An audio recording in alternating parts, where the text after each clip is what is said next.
Berggren. Yeah, and add this to it as well. Kurt Busch's car is not handling as well as he might like, Mike. It's a little bit loose. A loose car, not a good idea to start banging into people's back bumpers. All these cars are going to be a little bit loose at the start of this race. That's the whole thing. The track's dirty. They'll make the adjustments as they go along after first stop, and they get the cars better. And that's always the hope here, knowing that they're going to tighten up just a little bit. They're going to start not turning as you get longer into a run. Now, you can't be like Ryan Newman was and be so loose you're going to spin out. There's a difference between being free and being loose. 19th, 20th, 21st. Johnny Benson in 20th. Jeff Green wants that spot. Kevin Harvick just ahead of them, passed Benson a lap ago. And this is a battle for about 19th or 20th, Mike. But what's going on, though, the leader is coming. He's almost on the same straightaway as these guys. And if you watch the cars that they're getting ready to come up on, you'll start seeing them beating and banging on each other because they know they got to go. And some of those, and they're good race cars.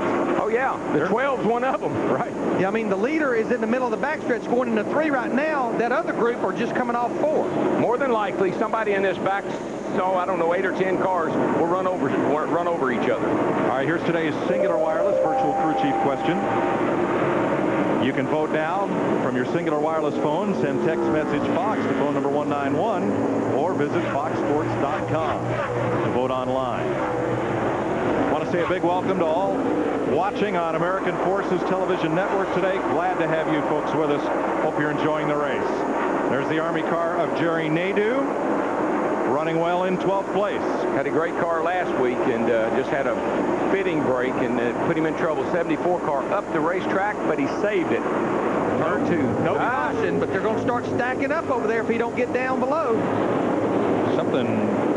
He can't get down. I mean, it's like a conveyor belt of race cars right now. He's trying to get down to his pit so he can get into the pits, or else he's not going fast enough to pull down. No, he can't. He's got a problem that's going to keep him up there. He's caution out, and boy, what a break for Ryan Newman in that 12 car. He was just about to go a lap down. There you see him in the 12. There you see leader Jeff Gordon about 3 cars behind him. There you see it, 16 seconds behind the leader. That's a lap. That's a full lap.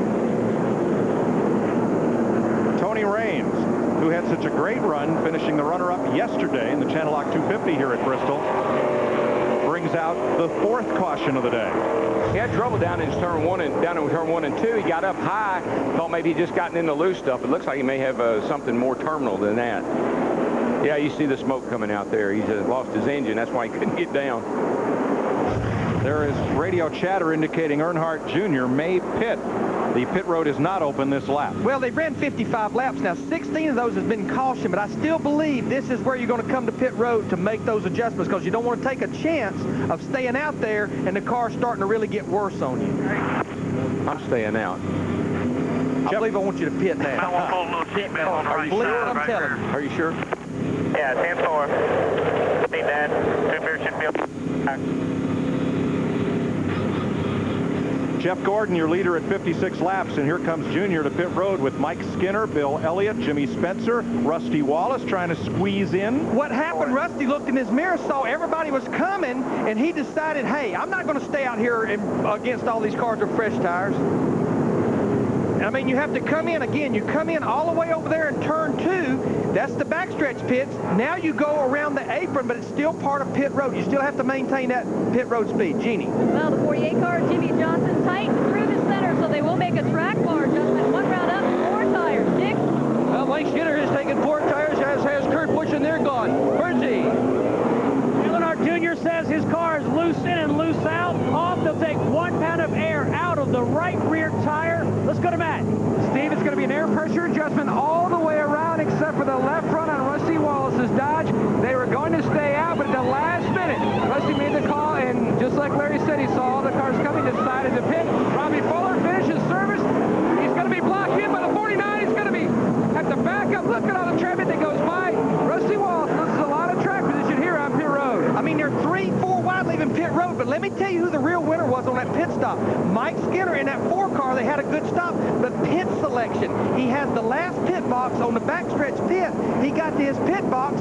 There you see it right there. He had a free ride leaving, and he was coming around the front stretch pits before a lot of those guys even got to their pit box. I'm happy I stayed out. Rusty Wallace You out there by yourself, though. Rusty went from 2nd to 30th. There is Mike Skinner's pit. Now Now, they come in at turn 2 so that the backstretch pit cars would not be penalized. But you see Skinner's pit position right there. So he's going to be first in ahead of the cars that pit on the front stretch, and then he's going to come around and get out of the pits, hopefully, while all the rest of that work is still going on. The other good thing about being in that pit is I don't care what they say, it's hard to time a car around a corner, and that's what those timing lines are. Now, Rusty Wallace makes that late decision to come in. Well, he was watching Jeff Gordon in the 24 car. I'm going to stay out. Then he looks in his mirror, and possibly even the spotter said, hey, everybody's pitting. Don't stay out. He gets in just at the last second. Now, watch the traffic jam as everybody on the front stretch finishes up now. Plus, he's blocked in by the 49 car, Matt Yoakum.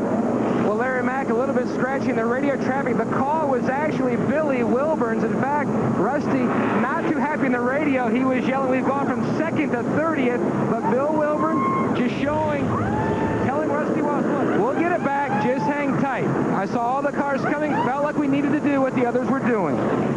Darrell, it's the opposite of what you said. You said pass them on pit road. It's easier that way. Well, that can work both ways. That went bad over there off of turn 2 when they didn't know what to do, and Rusty wasn't sure, and they got behind right there, and I think he probably started hollering at them on the radio, screwed up everything. We had 5 cars that stayed out. Jeff Gordon, Terry Labonte, Jeff Green, Matt Kenseth, and Elliott Sadler. Go so damn this traffic jam. Time I get home, my supper be cold. Damn this